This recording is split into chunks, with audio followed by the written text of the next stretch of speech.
Tonight on Special Assignment, the extraordinary story of the murder of an ordinary man on the streets of Johannesburg.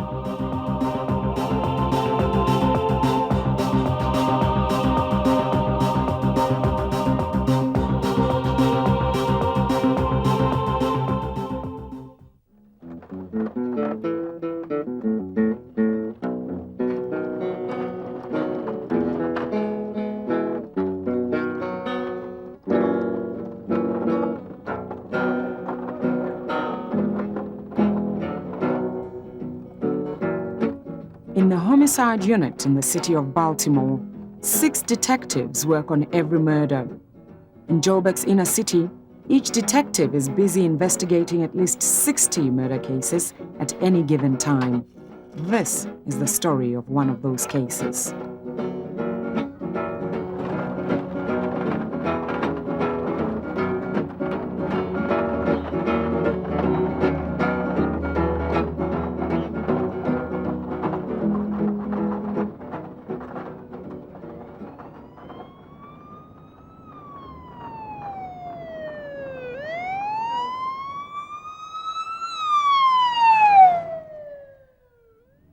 On the 10th of June last year, Thomas Khoza, a journalist, was brutally murdered in Turbine Hall, one of the many informal settlements in the inner city.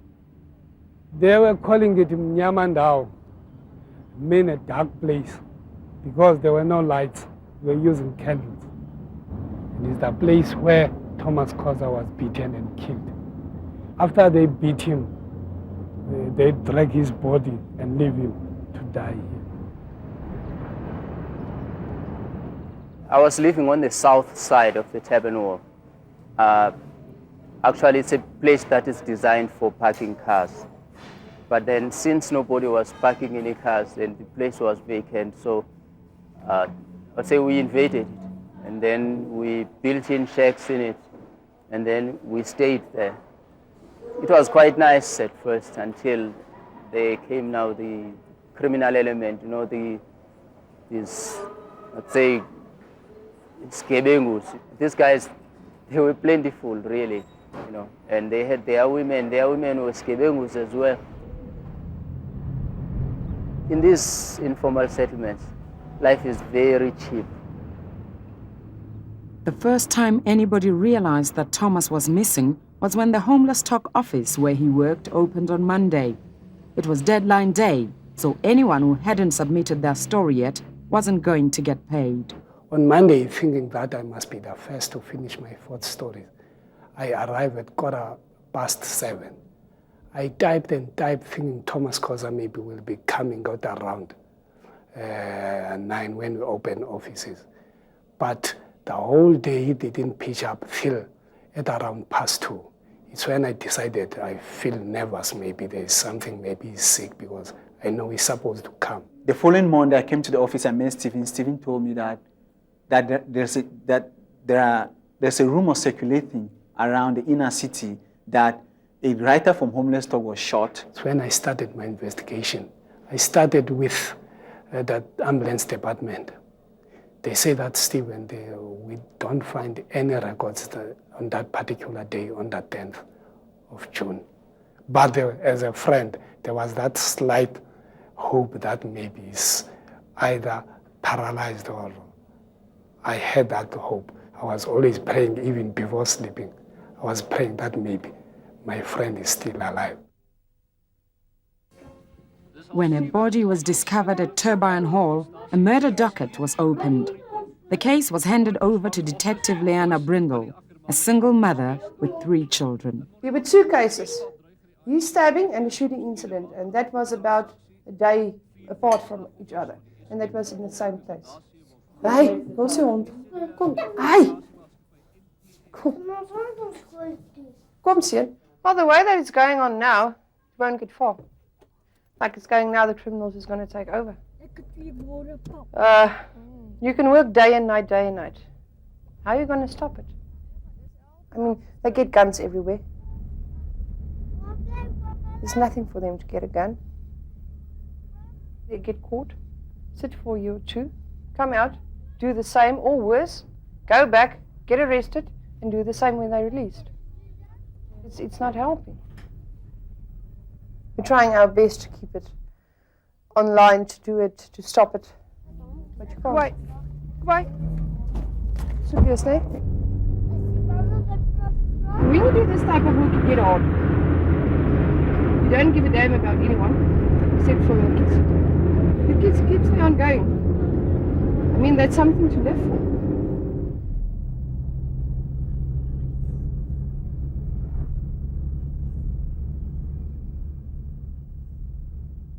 At Johannesburg Central, there are 8 detectives in the murder unit. At any given time, each one is investigating between 50 and 80 murder cases. Here's Ducketts underneath. Here's Ducketts. There's Ducketts. There's Ducketts. And here's a million Ducketts. And here's more here on the floor. You can put it all here. Anyway. So these are all murders, eh? Murder inquest. And his is also there on that side.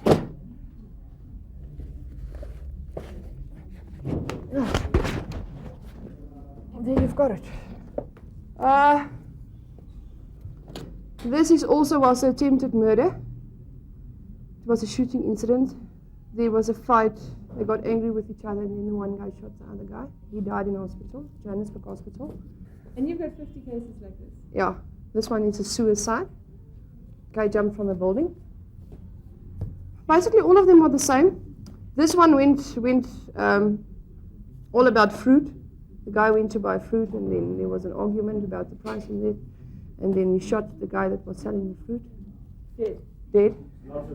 Lots of that cases. He's got some of them as well. And basically, all of them are like that. There was an argument. They had a few drinks. Argument. The guy got shot. I think the biggest problem in Johannesburg Central's area is the shebeens, the hotels. That's one of our biggest problems. They get drunk, they fight, they shoot each other, they stab each other. Life's cheap. It means nothing.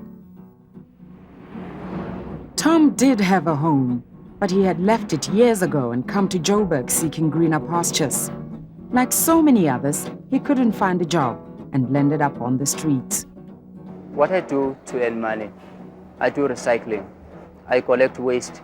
I concentrate on boxes because we go around the shops, throw them out, and then we collect them, and then we put them in our trolleys, and then we bring them here. They put them on a scale, and then you get paid per kilogram. My trolley is my way of earning money, and without it, definitely, I won't be able to work on that particular day when I don't have a trolley. On the day that Thomas died, he came to my place, and at that time, I was in some sort of frenzy because my trolley was stolen. I had left it outside my shack, and then suddenly, it was not there. So when he came, I related the story to him. While Tom and his friend were discussing the problem of the missing trolley, some thugs broke into the shack and attacked them. I somehow crawled out of the shack, and went outside. I mean, when I got outside, there were some more. And then one guy pointed a gun at my head, and then another one said, "No, that's not the dog that we're looking for. The dog we're looking for is inside." When I stood up to open the door, Thomas asking, "What's the problem, Jen? What's the problem?" Then let's talk. I was begging him. He was wearing my jersey, a blue jersey with some white stripes in front. One guy was stabbed in the back, ran away to fetch the police. Tom and his other friend put up an enormous fight. Hey, I was dead scared, because I knew that this guy is serious. That's going to kill him. It's not a toy. He removed a gun, cocked it, bah, bah.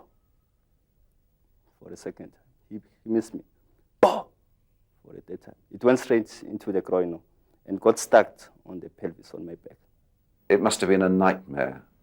They were hunting, they were striking matches. It was pitch dark. They were striking matches trying to find Tom. They could not see me because I was wearing a black jean and a black shirt and it was dark inside.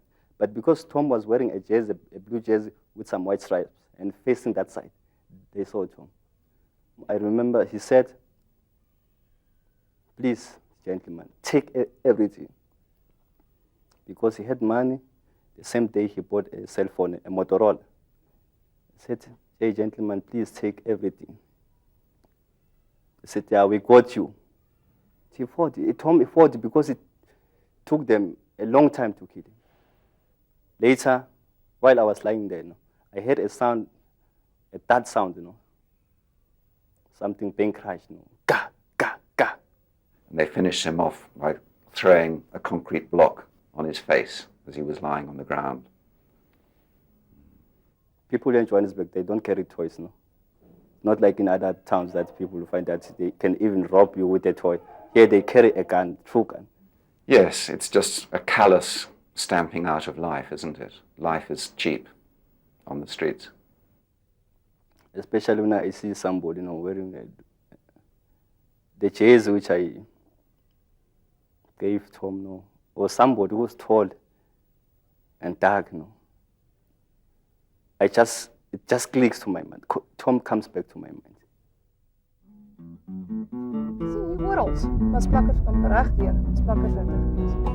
The murder was witnessed by a number of people. Despite the fact that Tom was a journalist, he was also a homeless person. So his body was taken to the state mortuary where it was tagged "Identity Unknown." Back at Homeless Talk, his friends were frantically trying to find him. Without money for phone calls and taxis, finding a missing person is an enormous task. So Stephen said he's tried to contact the police and he couldn't get any positive information from them. Then Stephen told me that I'm the best person who can do that. It requires a little bit of investigation and stuff like that. And I said to him, fine, let's go ahead and do the investigation. Cascarino said that let's go to the office and ask for money. I said that I've got 20 rand, my last 20 rand here. Let's go to Deep Kloof. We Telephoned the police, they themselves didn't know anything. Then we went to the mortuary. Yes, after a hectic week, I decided to come here at Deep Kloof mortuary because the information I had that the body is here, yes. But I was so nervous. I decided to go out to the toilet and wash my face. You see, as a man, they say that you mustn't cry, but sometimes you cry. I had tears in my eyes, but they were not coming out like a small children. First time I see the length of the body, I said, this is Khoza. But it was very difficult to identify him because when they beat him and stabbed him, they have crushed his head. It was crushed all this side. But I know him well. I said, this is Thomas Khoza. There was no name. It was written unknown. There was a ticket on his leg, unknown. I can't describe how my heart felt that time to see one of my best friends to have something written on him stating unknown. If the Homeless Talk guys hadn't had the initiative to go around the mortuaries and to find him, then Tom would have ended up in a pauper's grave and there would have presumably been no prosecution. 7 o'clock at Johannesburg Central, and it's the daily briefing. Detective Brindle and her partner Inspector Starson are given their new case Ducketts.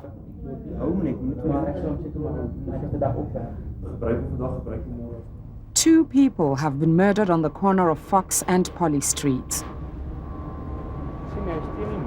Ja, is meer daar. Much like the Khoza investigation, the first step is to examine the crime scene and then to locate any potential eyewitnesses.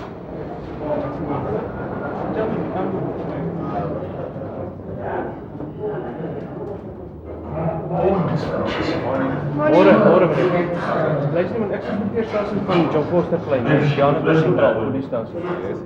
Nee? Was there a fight here, perhaps? No, there was no fight. You don't know anything about that? No.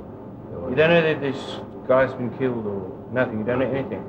You haven't heard anything? No, I haven't heard anything. When a witness came forward, the Khoza investigation could move on. We spoke to the witnesses, and on further investigation, there came some informers, and then they told us, listen, it's this guy, it's that guy, it's that guy, all the names. The first guy we got was Tupac.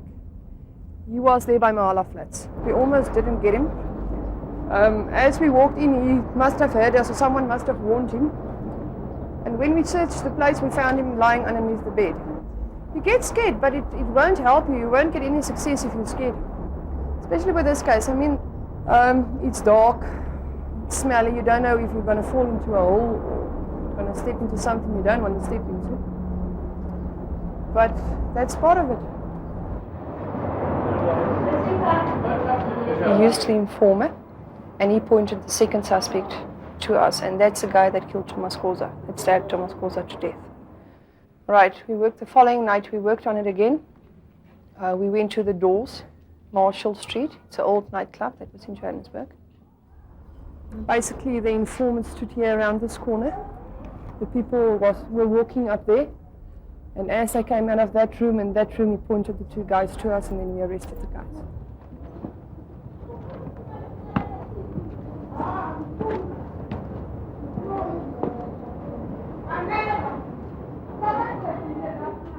Die aand by die arrestasie, was 10:00 die aand gewees, het ons die hele plek deursoek, ons kon niks in die plek kry nie. Hier was een vrou in die plek gewees. Ons het die hele plek deursoek en ons het hierdie sinkplaat het ons afgetrek en ons het die vuurwapen tussen die sinkplaat en die dak gekry. Fully on that case for a month, and we've got all 5 of them. We had the informers, we had the witnesses. If it weren't for them, we would have had nothing on them. I think my life is in danger now as the witness to the death of Tom. So I know that these thugs can try to silence me. Yeah, there's still one guy outstanding that we're looking for. We can't trace him. We've been through all those places. They wouldn't tell us where he is. They're not even bad, they are monsters. They're not even bad, because if you are bad, you can change. But these thugs, I don't think that they can change. After I met Tom, he said to me, Cascareno, if you want to be my friend, you must first beat me at the Scrabble game. I was taught by Tom that this game is for lawyers, academics. It's not a game for morons and full sense. He brought a very beautiful Scrabble that Jack London bought for him, I think in Birmingham or wherever. Then he said to me, this is the Scrabble game. If you beat me here, I know that you are one of the finest writers and investigators we've got in this country. I was very good, because all the time I was always losing, But one day he made himself to lose, so I can be very happy. We played the Scrabble. He knew his subject. To be very honest, I couldn't win him. Tom just showed up one day and said he wanted to be a journalist and he wanted me to train him. I suppose he'd heard about me from the other guys at Homeless Talk. So I said, great. And we got him a desk.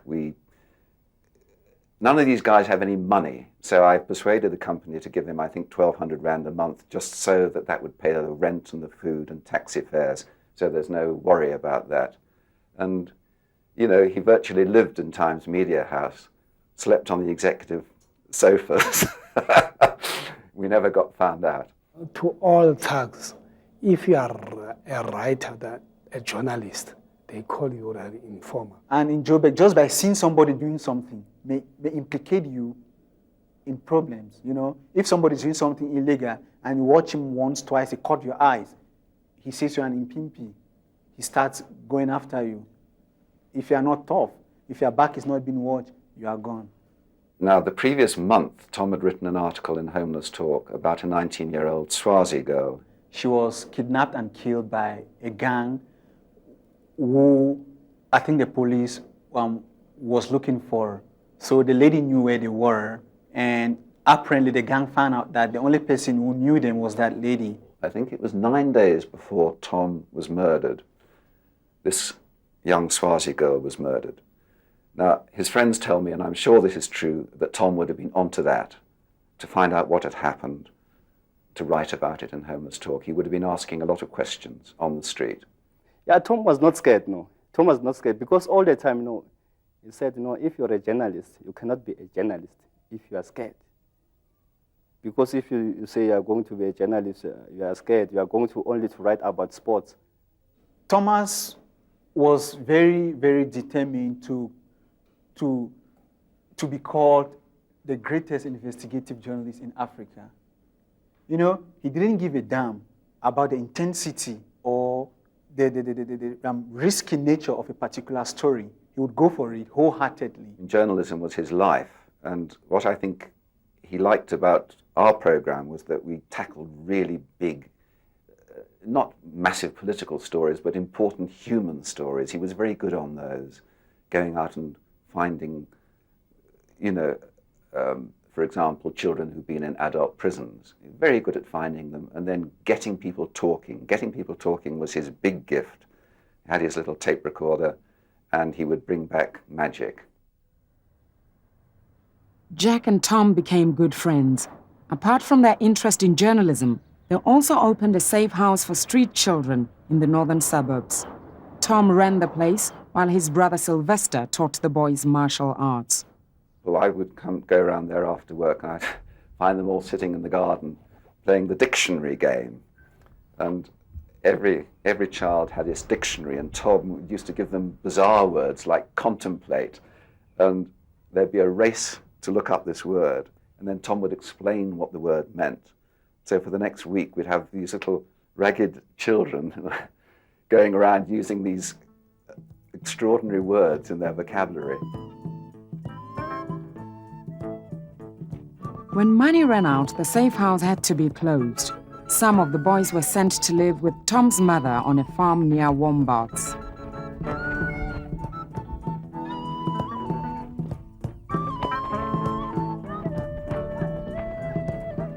His mother is an exceptional person. A large family, I think there were 10 children, something like that. Tom was the eldest. I tried to ask Jack who killed Tom.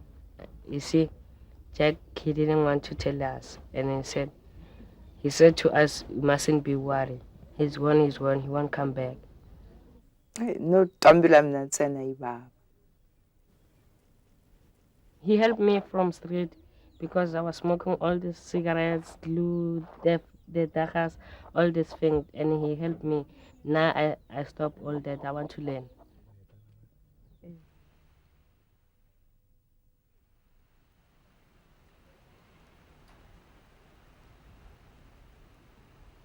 Jean Mohane was Tom's girlfriend and the mother of his child. She now lives in Nelspruit. When they met, he was still living at the safe house in Highlands North. I was a domestic worker at Node. So we went to see each other, visit, until his contract was finished there at that house. So we moved to Brixton together to start. We were staying together then. And then I even left the job at Node, and I went with him at Brixton. I love him. No one will replace that place. No one. No one will replace his space. And I won't forget him. Because Tom was such a good friend, I was determined to get to the bottom of what had happened. And so I made the position clear to the police that Thomas was a journalist, had been a journalist, that I was a journalist, and that I was going to make sure that I would hope that they would investigate thoroughly.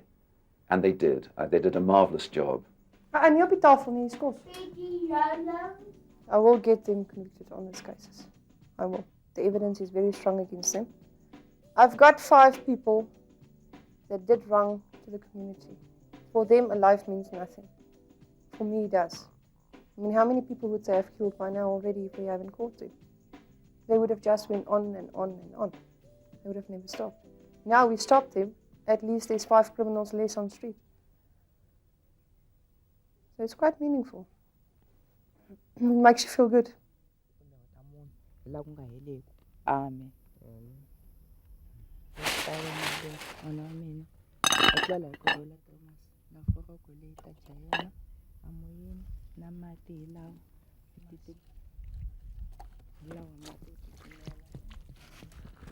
Knowing that Tom is no longer here, it's a horrifying thought, because he had so much potential. We got him off the street, and then he went back to the street. He loved the street, but of course the street killed him.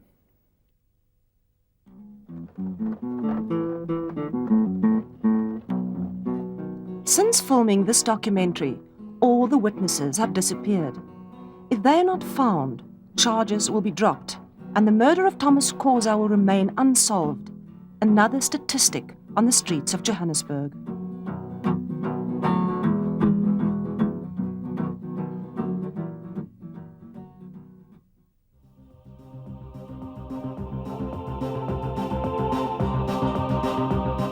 Join us again next week for another special assignment.